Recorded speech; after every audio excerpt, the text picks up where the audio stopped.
우리 한번 따라해 보겠습니다. 죄와 사망을 이기신 예수님. 예, 오늘 본문 말씀을 통해서 이런 제목을 가지고 부활의 예수님을 생각하며 이 부활절이 과연 어떤 의미가 있는 것이고, 또 우리는 이 세상 살아가는 날 동안에 어떤 부활의 소망을 품고 살아가야 하는지 말씀을 통해서 우리 함께 깨닫고 은혜 받는 시간 되기를 소망합니다. 예수님이 사후에 2000년이 넘는 역사의 시간 속에서 예수님의 무덤과 예수님의 유골을 발견한 사람은 아무도 없고, 지금까지 그런 뉴스조차 우리는 찾을 수가 없고 들어볼 수가 없습니다. 왜냐하면 기독교는 빈 무덤의 종교, 즉 부활의 종교이기 때문에 그렇습니다. 이것은 신비로운 것이 아니고 누가 만들어낸 것이 아니라 예수님도 자신에 대해서 요한복음 11장 25절에서 26절과 같이 말씀해 주셨습니다. 우리 한번 읽어보겠습니다. 시작. 예수께서 이르시되 나는 부활이요 생명이니 나를 믿는 자는 죽어도 살겠고 무릇 살아서 나를 믿는 자는 영원히 죽지 아니하리니 이것을 내가 믿느냐. 예, 누가 사후에 신성시 예수님을 받들어서 만들어내는 이야기가 아니에요. 이미 예수님께서 우리에게 나는 부활이요 라고 얘기해 주셨습니다. 여러분, 그리고 이렇게 예수님의 가르침을 가장 충실하게 계승하고 가장 이해도 높게 이해를 해서 우리에게 알려주고 있는 사도 바울도 오늘 본문의 부활에 관해서 다음과 같이 얘기하고 있습니다. 우리 14절에서 19절 말씀 한번 읽어볼까요? 시작.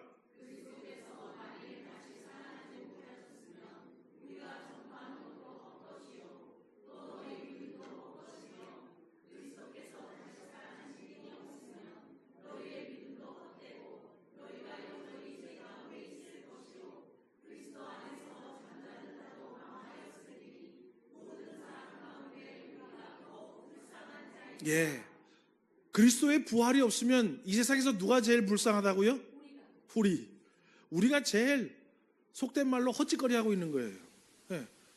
예수님이 부활하지 않았으면 뭐할라 이렇게 부활의 아침을 기념해서 매 주마다 모여가지고 하나님 앞에 찬송을 돌리고 감사하고 영광 돌리고 이거 할 일이 뭐가 있냐 이 말이에요. 그러니까 사도 바울이 이러는 거예요. 예수님의 부활이 없으면 예수님의 부활을 믿는 예수 믿는 자들이 이 세상에서 가장 불쌍한 자이라고 얘기하고 있습니다. 여러분, 정리하자면 예수님의 부활이 없으면 기독교는 모래 위에 세운 건물과 같은 사상 누각에 불과하다라는 것입니다. 그래서 오늘은 기독교 핵심 교리인 부활에 대해서 죄와 사망을 이기신 예수님이라는 제목으로 우리가 한번 귀한 말씀을 생각하고, 저와 여러분 하나님을 아는 지식이 더하고 그 지식이 깨달음이 되고 그 깨달음이 믿음이 되어서 우리가 주님 오실 그날, 재림하실 그날까지 그 믿음을 붙잡고 부활의 소망으로 살아가는 놀라운 은혜가 우리 모든 성도님들에게 있기를 주의 이름으로 소망합니다. 첫 번째로는 따라해 볼까요? 죄와 죽음. 여러분, 죄는 무엇입니까? 죄는 하나님 말씀에 대한 불순종이지요. 그렇죠? 대답 안 하기로 오늘 작정하셨. 오늘 늦게 끝나야지. 지난주 일찍 끝나봤자 소용이 없더라고. 네. 자, 죄는 하나님에 대한 뭐라고요? 말씀에 대한 불순종이에요. 예. 그래서 뭐 규범의 규칙의 헌법에 틀린 것만 죄가 아니라 하나님의 말씀에 대해서 불순종하는 것은 다 죄입니다. 자, 그러면 여러분, 왜 인간은 하나님 말씀에 자꾸 불순종을 하는 걸까요? 다시 말하면 왜 자꾸 우리 죄를 짓는 걸까요? 하나님 말씀 불순종하는 게 죄래요. 그럼 왜 우리 자꾸 불순종하냐 이 말이에요. 알아맞추는 사람은 여기서 끝나고 밑으로 내려갈 수 있는 기회를 드리겠습니다. 네, 아주 절호의 기회인데. 예. 여러분, 인간은요, 하나님 자리에 내가 있고 싶어하는 속성이 있어요. 그래서 여러분, 창세기 3장 5절을 보면은요, 우리 한번 읽어볼까요? 시작.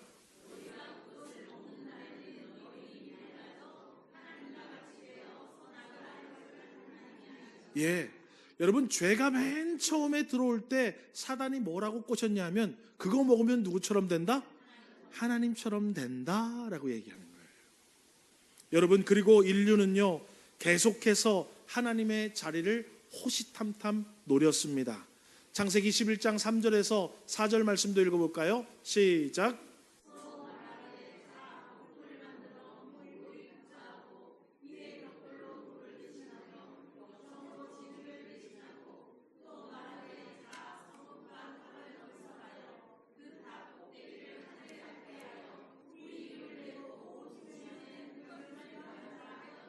여러분, 지금 이거 무슨 얘기하고 있는 거예요? 뭐 짓는 얘기하고 있는 거예요? 바벨탑 짓고 있는 얘기하는 거예요. 예.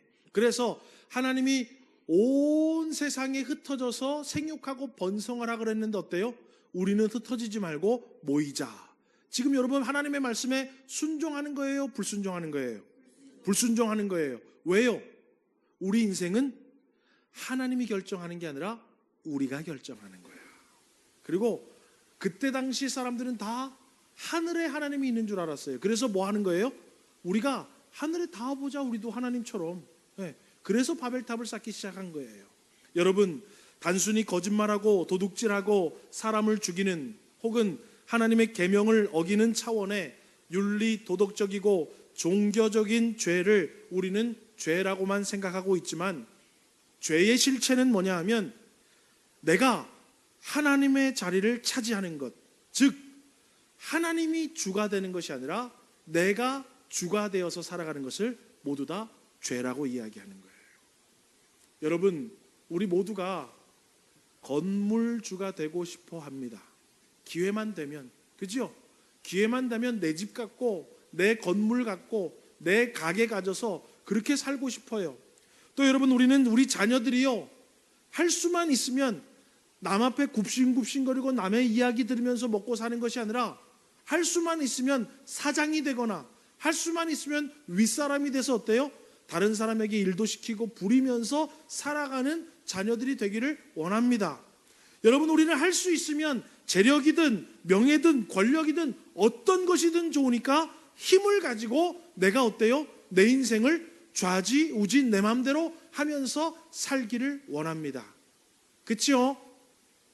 또 대답 안 한다. 네. 여러분, 그죠? 기회가 안 줘서 지금 우리가 이 모양 이 꼴이지만 기회만 돼봐요. 우리 다 여러분 내 마음대로 내가 원하는 대로 내가 하고 싶은 대로 하고 살아가는 것이 내 일생일대의 목표예요. 맞죠? 예. 그게 바로 뭐냐 하면 죄라는 거예요. 그게 바로 죄성이라고 얘기하는 거예요. 예. 우리는 뭐 죄성을 남 때리고 욕하고 뭐 이런 걸 죄성이라고 생각하는데 그렇지 않아요, 여러분. 하나님이 내 인생의 주인이 아니라 내가 내 인생의 주인이 되고 싶은 그 본능 자체가 바로 죄성입니다. 그래서 여러분 시간, 하나님의 타임 테이블 시간표에 맞춰서 살아갑니까? 내 시간표에 맞춰서 살아갑니까? 우리 내 시간표에 맞춰서 살아가잖아요, 그죠? 그러다가 내 시간표에 하나님 만나는 시간 조금 넣어주는 걸 뿐이에요. 하나님 만나는 시간에 딱 그 시간표 가운데 남는 시간 내 인생을 넣는 것이 아니라 내 시간표에 조금 하나님 만나는 시간을 넣고 살아간다고요. 그렇게 하기를 원하잖아요. 그렇게 살아가고 계시고. 맞아요, 틀려요? 네, 좀 시원스럽게 대답 좀 해봐요. 누가 뭐 그런다고 누가 무슨 뭐 십자가에 못 박습니까? 네. 고백할 거 우리 인정할 건 인정하자고요. 여러분, 하나님이 주신 시간과 건강과 여러분의 나이의 세대도 다 내가 원하는 대로 살아가잖아요, 그죠? 내 젊은 날 내가 원하는 것 하고 살아가고 가고 싶은 데 가고 먹고 싶은 거 먹고 해보고 싶은 거 해보면서 살잖아요. 그런데 주님을 위해서는 어때요? 굉장히 인색하지요. 왜요? 내 젊음과 내 시간과 내 활동의 모든 것들이 주인이 지금 누구기 때문에? 나기 때문에. 여러분에게 주어진 것이 얼마나 많습니까? 시간도 주어졌고 물질도 주어졌고 재능도 주어졌고 수많은 것들이 주어졌는데 여러분에게 주어진 모든 것들의 주인이 나여서 시간도 내 맘대로 쓰고 재능도 내 맘대로 쓰고 돈도 지금 내 맘대로 쓰잖아요. 그래요, 안 그래요? 그게 바로 죄성이요. 그렇게 자꾸 아무 생각 없이 살아가는 것을 죄를 짓고 살아가는 모습이에요. 여러분, 우리 모두는요, 인생을 피라미드라고 생각하면 우리는 다 밑에 있으려고 하지 않아요. 맨 밑에 있는 사람은 어디로 가기를 원해요? 그 한 칸 위로 올라가기를 원하고, 또 그 한 칸 위에 있는 사람 또 어디로 올라가기를 원해요? 또 그 한 칸으로. 다 여러분 위로 올라가려고만 하지 내려오려고 하는 사람은 없습니다. 그리고 위로 올라가려고 하다 보니까 뭐가 시작되는 거예요? 죄가 시작이 되는 거예요. 여러분, 하지만 예수님은요, 이 땅에 온 세상의 왕으로 오셨습니다. 그러니까 예수님은 이 땅에 오실 때부터 피라미드에서 어디에 위치하고 계신 것 같아요? 맨 위에 있는 분으로 이 땅에 오셨어요. 그런데 예수님은 이 땅에 오셨어요. 우리 모두는 다 한 칸씩 다 올라가려고 하고 싶은데, 올라가려고 막 힘을 쓰고 애를 쓰고 기도도 하고 막 수고도 하고 치열하게 싸우기도 하고 죄도 짓고 양심의 가책이 있어도 막 어찌됐든 올라가려고 하는데, 예수님은 왕으로 오셨는데 예수님의 생애를 보면 예수님은 뭐 하시던가요? 자꾸 내려와요. 예, 죄인들의 친구가 되어주시고 세리와 창기와 그들과 함께 해주시고 자꾸 내려와요.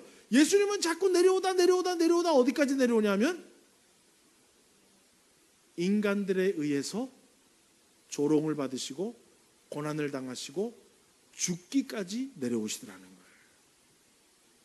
여러분, 예수님을 십자가에 죽게 만든 것도 예수님 때문에 자신의 자리를 빼앗길 것 같은 자들에 의해서 행해진 힘의 통치의 결과물입니다.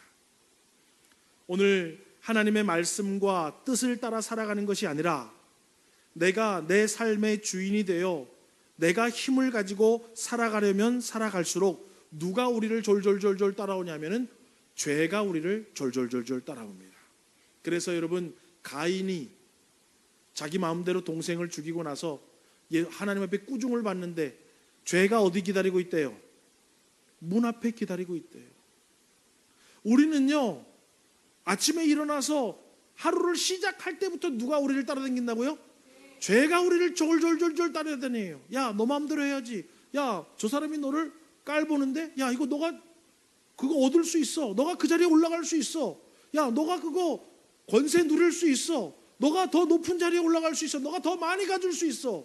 너가 더 평화롭게 살아갈 수 있어라고 죄는요, 우리를 졸졸졸졸졸 따라다닙니다. 그래서 우리는 어때요? 그 죄에 홀랑 넘어가서 죄를 짓고 살아가요. 그런데 여러분, 성경을 보니까 죄를 자꾸 짓고 지으면은 그것에 대한 상응하는 값을 치러야 된대요. 죄에 상응하는 값은 뭐예요? 사망이래요. 여러분, 결국 우리는 하나님을 잊어버리고 하나님의 말씀을 따라 살아가지 못하고 하나님을 배제하고 살아가면 죄와 함께 살아가는 인생이 되는 거예요. 그리고 죄와 함께 살아가면 살아갈수록 결국 그 끝은 어디라고요? 사망이라는 것입니다. 여러분, 이 전제 조건을 우리는 잘 알아야 부활이 얼마나 기똥찬 것이고 부활을 약속받은 자들이 무엇을 소망하며 살아가는지를 알 수가 있는 거예요. 자, 이해가 되셨죠? 자, 그럼 이제 주머니에 좀 넣어놓고 두 번째로 따라해 볼까요? 역사적 부활과 우리의 부활. 마태복음과 마가복음과 요한복음의 기록을 살펴보면 역사적인 예수님께서 어떻게 부활하셨는지를 역사적으로 우리에게 잘 알려주고 있습니다. 예수님이 십자가에서 죽으시고 3일이 지난 후에 안식 후 첫날 여인들이 예수님의 무덤에 갔다가 천사를 통해서 예수님의 부활의 소식을 듣게 됩니다. 그리고 부활하신 예수님께서 전에 7 귀신 들렸다가 예수님이 쫓아내 주신 막달라 마리아에게 먼저 보여주셨고 만나주셨어요.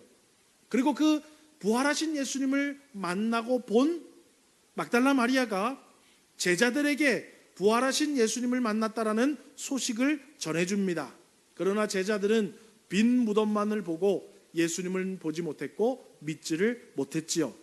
또 몇 제자는 엠마오로 가다가 부활하신 예수님을 만나게 됩니다. 그리고 대화할 때는 몰랐는데 떡을 떼어 축사하실 때에 그들의 눈이 밝아져서 예수님인 줄 알게 되지요. 그리고 그들이 엠마오로 가다가 돌아와서 어때요? 제자들에게 또 알립니다. 우리가 부활하신 예수님을 만났다. 그랬는데도 제자들은 믿었을까요? 안 믿었을까요? 믿지를 않았습니다. 그리고 얼마 후 예수님의 제자들이 문을 걸어 잠그고 모여있는 곳에 부활하신 예수님이 찾아오셔서 손과 옆구리를 보이시고 부활하신 예수님의 모습을 보여주시고 확인시켜 주시자 그들이 부활하신 예수님을 믿게 됩니다. 그리고 오늘 성경 본문에도 게바를 비롯해서 베드로를 비롯해서 많은 사람들이 예수님을 만나고 사도들과 500여 형제들과 그 뒤에 사도 바울에게까지 부활하신 예수님이 나에게 만나 주셔서 우리가 지금 부활하신 예수님을 증인이 되어서 증언하고 있다라고 부활의 소식을 알려주고 있습니다. 여러분 5절에서 8절 말씀 우리 한번 같이 읽어보겠습니다. 오늘 본문 5절에서 8절 말씀 여러분 성경 한번 찾으셔서 고린도전서 15장 5절에서 8절 부활하신 예수님이 누구를 만나 주셨고 그들이 어떤 증인이 되었는지 우리 5절에서 8절을 천천히 같이 읽어보겠습니다. 시작. 게바에게 보이시고 후에 12 제자에게와 그 후에 500여 형제에게 일시에 보이셨나니 그 중에 지금은 대다수는 살아있고 어떤 사람은 잠들었으며 그 후에 야고보에게 보이셨으며 그 후에 모든 사도에게와 내게도 보이셨느니라. 자, 그래서 부활의 증인들이 이렇게 많다라는 것을 지금 확인시켜 주고 있는 것입니다. 여러분 그러면 이 역사적인 부활의 예수님의 첫 열매의 모습이 훗날 우리에게는 어떻게 나타나는가? 그거 여러분 좀 알고 가야 돼요. 여러분 우리는 어떻게 부활할까요? 오늘 성경을 보면 예수님의 초림, 예수님이 이미 오셨지요, 그죠? 그리고 하늘로 승천하셔서 장차 오실 것이지요, 그죠? 그러니까 예수님의 초림과 예수님의 재림 사이에 살고 있는 지금 현대 저와 여러분은 이 땅에서 만약에 예수님이 다시 오시기 전에 우리가 죽게 되면 우리는 몸과 영혼이 분리가 됩니다. 그래서 몸은 어때요? 남은 사람들이 장례를 치르게 되겠죠. 그러면 영혼은 어떻게 될까요? 우리의 영혼은 곧바로 하나님에게로 갑니다. 카톨릭은 연옥이 있어서 연옥에 가서 대기하고 휴게소처럼 대기하고 있다가 후손들이 공을 많이 세우고 봉사를 많이 하고 선을 많이 행하면 어때요? 그걸 보고 천국에 가거나 아니면 지옥 간다 그래요. 그래서 종교 개혁이 일어나던 시절에 카톨릭이 성 베드로 성당 짓다가 돈이 모자랐어요. 그러니까 어때요? 뭘 팔아먹었어요? 면죄부를 팔아먹었어요. 이거 사면 우리 조상들이 지금 연옥에 있는데 이거 사면 곧바로 어디 간다? 천국 간다. 그러니까 여러분 효녀 효자들이 다 샀을까요? 안 샀을까요? 엄청나게 샀어요. 그래가지고 여러분은 지금 이태리에 가면 성 베드로 성당 구경하고 있는 거예요. 그때 그거 팔아먹어가지고. 그래가지고 종교개혁이 일어난 거예요. 여러분 사람은요, 그런데 지금 말하는 것은 그리스도에 속한 자들, 예수 믿는 사람들을 얘기하는 거예요.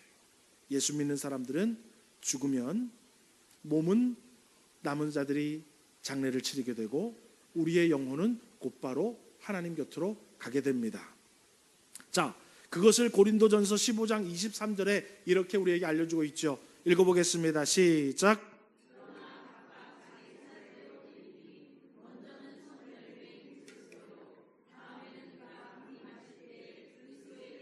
예, 강림하시기 전에 그리스도에 속한 자들이 그렇게 된다라는 거예요. 자, 그러면 예수님이 재림하실 때, 만약에 예수님이 내일 재림한다 쳐봐요. 내일 재림하는데 우리는 살아있죠. 내일 죽으실 분 손 한번. 오늘 저녁에 초상 전화하지 마세요. 다 산다고 그랬으니까. 자, 내일 예수님이 오시면 우리는 다 살아있을 거예요. 그죠? 그런데 지난주까지 소천하신 분들은 어떻게 된 거예요? 이미 육신은 죽었고 영혼은 하나님에게 가 있겠죠. 그러면 내일 만약에 예수님이 이 땅 가운데 재림하시면 하나님 곁에 있던 자들은 어떻게 되겠어요? 예, 그 몸이 부활하게 되는 거예요. 그래서 그 영혼과 함께 부활체로 부활하게 되는 거예요. 자, 그러면 살아있는 사람은 성경에 보니까 공중으로 들림받아서 공중에서 영광스러운 육체로 변형되어서 부활의 몸으로 변형되어서 다시 이 땅에 와서 이제 어때요? 하나님 나라에서 죽은 사람들은 그 부활의 몸과 영혼이 만나서 부활되고 우리는 공중에 올라가서 휴거라 그러죠? 올라가서 거룩한 성도의 모습으로 변형돼서 이 땅에 내려와서 하나님 나라에 살게 되는 것입니다. 그것이 바로 역사적인 예수님의 부활과 우리에게 앞으로 주어질 부활의 모습이에요.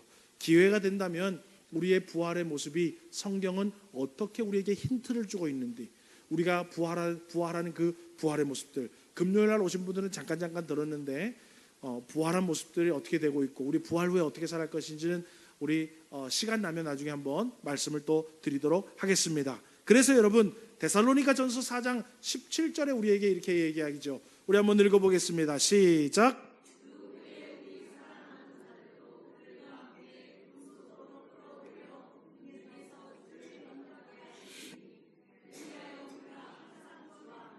예, 그러니까 살아있는 자들은 공중으로 올라가서 주를 영접하여서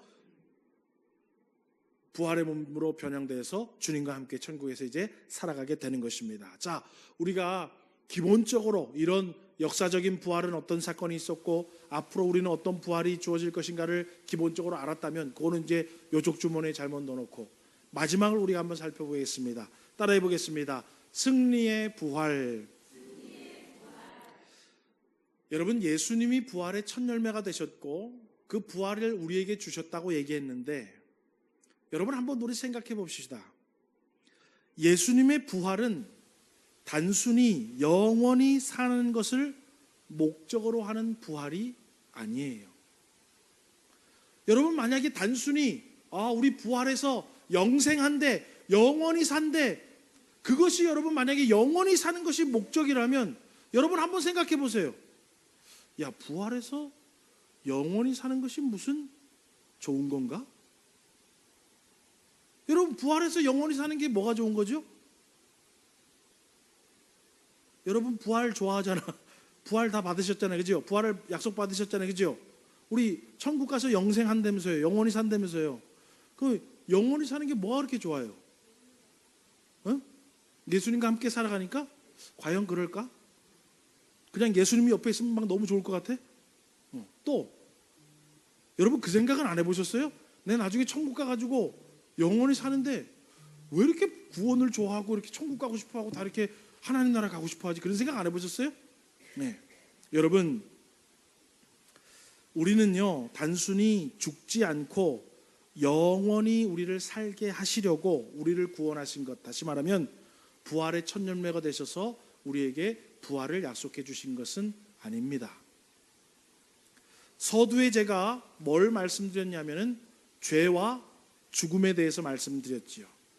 여러분 그런데 이 죄와 죽음은 왜 왔냐 하면 공중권세 잡은 자, 성경에 따르면 우리가 쉽게 말하면 누구예요? 사탄, 마귀. 사탄, 마귀가 우리를 자꾸 어때요? 하나님 말씀 듣지 않고 야, 너 맘대로 살아도 돼. 너 하나님처럼 할 수 있어. 너도 너 인생 너가 컨트롤할 수 있어. 너도 너에게 주어진 젊음 너 마음껏 사용할 수 있어. 너에게 주어진 그 모든 것 너가 마음껏 누리고 살아갈 자격이 있어 하면서 어때요? 자꾸 하나님을 배제하고 내 맘대로 살아갈 수 있도록 마귀 사탄 공중권세 잡은 자는 나를 자꾸 어때요? 그렇게 유혹하고 넘어뜨리고 살아가도록 인도해요. 그래서 우리는 어때요? 하나님 말씀에 불순종하면서 죄를 자꾸 지으면서 내 마음대로 살아가지요. 그리고 어디를 향해 가고 있어요? 죽음, 사망을 향해 달려가고 있는 것입니다. 그런데 우리 주님은 어때요? 우리가 죄와 사망으로 가는 것으로부터 그것을 어때요? 중지시키는 거예요. 그것을 중지시키고 이제는 어때요? 내 마음대로 살아가는 것이 아니라 새 하늘과 새 땅에서 새로운 몸과 인격체를 가지고 하나님의 말씀에 순종하며 살아가도록 만들기 위해서 어때요? 주님은 십자가에 달려서 죽으심으로 죄와 사망을 이기셨고 우리에게 새로운 세상을 주시기를 원하시는 거예요. 무슨 세상? 누구 말을 듣고서 가는 세상? 하나님 말씀 듣고 살아가는 세상. 그것을 이만이랑 나쁜 놈들은 지들이 가져가가지고 신천신지 해가지고 신천지를 만든 거예요. 좋은 건 하여튼 이단들이 다 가져갔어. 여러분, 그래서 성경은 하나님 나라를 새로운 하늘, 새로운 땅이 그리고 새로운 몸. 우리는 지금 아무리 하나님의 말씀을 들어도 어디로 자꾸 가려 그래요? 아이고 주님 말씀 잘 들어야지 해도 어때요? 아멘. 그리고 내 마음대로 가잖아요. 그래요 안 그래요? 저만 그래요? 네. 성경을 아주 막 1독, 2독, 3독하고 할렐루야 아멘. 그리고 또 내 마음대로 가잖아요. 그래요 안 그래요? 네. 우리 주님은 섬기라고 그랬는데 어때요? 야, 내 발 좀 씻어봐. 이렇게 살기를 원하잖아요. 그죠? 네. 속옷 걷어내느라 그러면 막 속옷까지 다 벗어주라고 주님이 말했는데 어때요? 야, 너 가져와 그거. 우리는 그렇게 거꾸로 살아가잖아 늘. 그죠? 예수님은 피라미드 맨 꼭대기에서 자꾸 내려오셔서 그것을 우리 보고 본받으라 그랬는데 우리는 어때요? 기회만 생기면 기어 올라가려고 그러잖아요. 그죠? 그렇게 살지 말고 이제는 우리 죄의 본성이 자꾸 죄와 사망의 길을 따라가는 그거를 방지하기 위해서, 더 이상은 그렇게 살지 않도록 하기 위해서 우리를 확 바꿔놓을 필요가 있는 거예요. 그 확 바꿔놓는 사건이 뭐냐 하면 부활이에요. 부활이 되면 지금은 아무리 얘기해도 시간이 지나면 또 딴 생각한다고요. 지금 아무리 믿습니다 하고 하나님의 길을 따라가려고 하다가도 일주일만 지나봐요. 저기가 있지. 우리는 그런 육신이라고요. 지금은. 왜? 온전치 못해서. 그런데 우리 주님은 이제 구원받은 백성들이 우리 주님 오시기 전에, 우리 주님 오신 후에 모두가 거룩한 모습으로 변화되어 부활이 되면은 이제는 하나님 말씀 따라 살아갈 수 있는, 다른 생각하지 않고 공중권세 잡은 자의 그 힘의 권력에 의해서 우리도 순응하며 살아가는 것이 아니라 절대적으로 하나님의 말씀에 기뻐하며 즐거워하며 감사하며로 살아갈 수 있도록. 그래서 여러분, 주님이 만들어 놓으신 에덴 동산, 무슨 동산이라 그랬어요? 그러니까 그 에덴 뜻이 뭐라 그랬어요? 이렇게 까먹어서 난 너무 좋아. 이렇게 까먹어야지 다음에 또 설교 또 하지. 따라합시다. 기쁨의 동산. 하나님과 절대적인 기쁨의 동산에서 부족함이 없이 풍성한 은혜 가운데 살아가는 것을 회복시키려고 우리 주님은 죄와 사망을 이기시고 부활하신 것입니다. 아멘이십니까? 그래서 우리가 부활해야, 그때야 비로소 어때요? 온전하게 하나님의 말씀을 따를 수 있는 거예요. 그래서 주님은 우리에게 뭘 주신다? 여태까지 얘기했는데 이거는 부활을 주시는 거예요. 그냥 야, 너희들 마음대로 또 영원히 살아라, 그게 아니라, 여러분, 영원히 또 하나님 이쪽으로 오라는데 영원히 저쪽으로 가면서 살면 어떡할 거예요? 그게 아니라 이제는 부활하면은요, 우리의 생각과 우리의 안에 있는 죄의 본성들 모든 것들이 사라지고 거룩한 몸으로 변화되는 거예요. 주님이 초에 아담과 하와를 만들듯이 그 아름답고 복된 모습으로 만들어 놓으셔서 미움도 슬픔도 질투도 뒷담화도 삐지고 미워하고 그런 것도 다 없어지고 모두가 그리스도의 사랑과 기쁨과 평안 안에서 절대적으로 주님의 통치를 받고 하나님 나라에서 살아가는 거룩한 모습으로 우리를 변화시키기 위해서 우리를 부활을 시키는 것입니다. 아멘이십니까? 그냥 여러분, 우리 죽으면 나중에 부활해가지고 영원히 살아간대, 그런 수준의, 여러분 초등학교 수준, 주일학교 수준의 부활의 소망을 꿈꾸지 마시고, 지금은 내가 이렇게 미련하고 무지하고 믿음 없이 살아가지만은 우리 주님이 나를 부활하시면 거룩한 신부처럼 우리 주님이 나를 변화시켜서 이제는 더 이상 주님의 마음을 아프게 하지 않고, 더 이상 주님을 실망시키지 않고, 더 이상 다른 사람에게 해를 끼치지 않고 어때요? 하나님을 기쁘시게 하며 우리 모두를 즐겁고 행복하게 살아가게 만드는 하나님 나라의 일원으로 거룩한 백성, 성도답게 우리를 변화시키는 것이 바로 부활이구나를 깨닫고 살아가는 저와 여러분 되기를 주의 이름으로 소망합니다. 그래서 여러분 본문 24절에서 28절에 이렇게 얘기하는 것입니다. 우리 한번 읽어보겠습니다. 시작.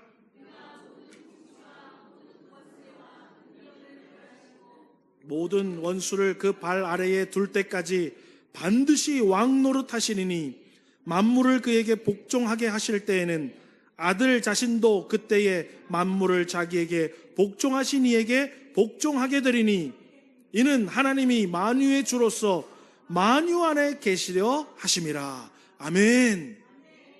지금 여러분 힘 있는 사람들 방구 빵빵 끼면서 미사일 쏘고 난리 부르스 치잖아요. 그죠? 하나님 말씀 안 듣고. 예. 여러분 그런 사람만 여러분 그런 게 아니에요. 우리도 그렇잖아요. 우리도 집안에서 어때요? 하나님 말씀 안 듣고 내가 방구 빵빵 끼면서 무슨 집안에 내가 호주인 것처럼, 내가 무슨 자녀의 큰 권세자가 된 것처럼 자녀들에게 큰 소리 치고, 아내에게 큰 소리 치고, 남편에게 큰 소리 치고, 사회에 나가서 다른 사람들에게 큰 소리 뻥뻥 치면서 어때요? 모든 통치와 권세자 노릇처럼 이러고 살아가잖아요. 그런데 우리 주님이 오시면 그런 모든 죄악된 모습들은 사라지고 주님 앞에 온전히 만유의 왕이신 주님이 온전히 우리를 통치하실 수 있도록 우리는 통치받는 자가 되는 그 하나님 나라가 도래하게 되는 것을 우리는 부활이라고 얘기합니다. 그러면 여러분 결론적으로 우리는 부활을 소망하면서 살아야 돼요. 부활을 소망하면서 산다라는 것은 그러면 무엇입니까? 지금 현재의 삶 속에서 내가 자꾸 위의 것을 붙잡고 위로 올라가려고 하고 권세를 부리려고 하고 내 맘대로 하려고 하는 것들을 어때요? 자꾸 쳐서 복종시키고 절제하고 오래 참으면서 누가 나를 다스려 주시라고 자꾸 노력을 해야 돼요? 하나님이 내 인생을 통치해 달라고 소망하며 사는 것이 바로 부활을 소망하며 사는 모습입니다. 이해가 되시죠? 예. 부활을 소망하는 자들은요, 그냥 아이고 나중에 천국 가면 이 아픈 것도 없어지겠지, 아이고 천국 가면 골치 아픈 거 없어지겠지, 그런 정도로 여러분 천국을 생각하지 마세요. 천국은요, 내가 지금 나도 모르게 죄 가운데로 막 달려가고 있는 그 모습들을 하나님 이 세상 가운데도 나 좀 그것 좀 그만하게 해주십시오. 누구를 좀 밟고 일어서려고 하는 이 죄의 본성을 주여 깨닫고 절제하게 하여 주옵소서. 내가 가진 권세를 가지고 다른 사람을 힘들게 하는 그 모습들을 주님 좀 중지하게 하시고 오히려 우리 주님처럼 낮은 자의 모습으로 가서 그들의 발을 씻겨주고, 오리를 가게 하는 사람이 있으면 심리 함께 가게 하고, 한쪽 뺨 때리면 다른 쪽도 될 수 있는 그러한 하나님의 통치를 받는 삶을 부활의 소망으로 살게 하옵소서 하고, 그런 소망을 가지고 여러분 이 세상을 살아가시기를 주의 이름으로 축원합니다. 그래서 여러분 부활을 소망하는 성도는요, 세상의 높음과 힘과 권력과 세상이 추구하는 것을 따르는 것이 아니라 예수님의 가르침과 겸손과 낮아짐과 섬김과 화평을 소망하며 살아가는 자가 바로 진짜 부활을 소망하며 살아가는 것입니다. 여러분, 예수님이 부활하신 몸에 못자국이 있었고 창자국이 있었던 것처럼 부활을 소망하는 성도의 몸에는 예수님의 통치를 받은 흔적들, 예수님을 따랐던 흔적들이 있어야 할 줄 믿습니다. 그것 없이 이 세상에서 절대로 하나님의 말 듣지 않고 내 맘대로 살아갔는데 여러분 어찌 천국 가서 하나님 말씀을 들을 수가 있겠냐 이 말이에요. 그렇죠? 여기서 아무리 주님이 가르쳐줘도 단 1초도 아이고 내가 잘못했네, 하나님 말씀 듣고 살아가야 되는데 단 1초도 그런 깨달음이 없었는데 어찌 여러분 천국 가서 하나님의 말씀 듣고 살아갈 수 있겠어요? 말도 안 되는 소리죠. 여전히 부족하지만은 어때요? 우리는 자꾸 말씀을 듣고 기도로 어떻게 되어 가는 거예요? 거룩해져 가는 거예요. 변화되어 가는 거예요. 예전에는 10가지 말을 안 들었으면 이제는요, 한 가지는 들을 줄 알아야 돼. 내년에는 2개는 들을 줄 알아야 돼. 그 후에는 3개는 들을 줄 아는 모습이 바로 부활을 소망하는 모습이에요. 아멘이십니까? 여러분, 이제부터 이 세상 공중권세 잡은 악한 사단이 우리를 꿰어서 죄가 우리를 졸졸졸졸 따라다니면서 죄와 사망으로 우리를 인도하는 그 인도만 받고 살아가지 말고 이제부터 우리를 부활하셔서 거룩한 몸으로 변화시켜 주실 부활의 약속을 주신 부활 첫 열매 되신 예수님의 말씀을 좀 듣고 그리로 조금씩 나아갈 수 있는 복된 부활을 소망하는 우리 서문교회 성도님들 되시기를 주의 이름으로 소망합니다. 말씀을 맺겠습니다. 여러분, 부활은 단순히 영원히 사는 것을 말하지 않습니다. 예수님은 죄와 사망으로부터 승리하시는 부활을 이루셨고 우리의 부활도 죄와 사망으로 인도하는 세상의 통치에 대해서 승리하신 예수님을 따르는 예수님의 통치를 소망하고 예수님의 통치를 받는 것이 바로 부활이요, 우리가 가져야 할 부활의 소망입니다. 이 땅 가운데 죄와 사망에 대해서 승리하신 예수님을 잘 따르며 부활의 소망을 가지고 살아가는 우리 서문교회 모든 성도님들 되시기를 주의 이름으로 소망합니다. 기도하겠습니다.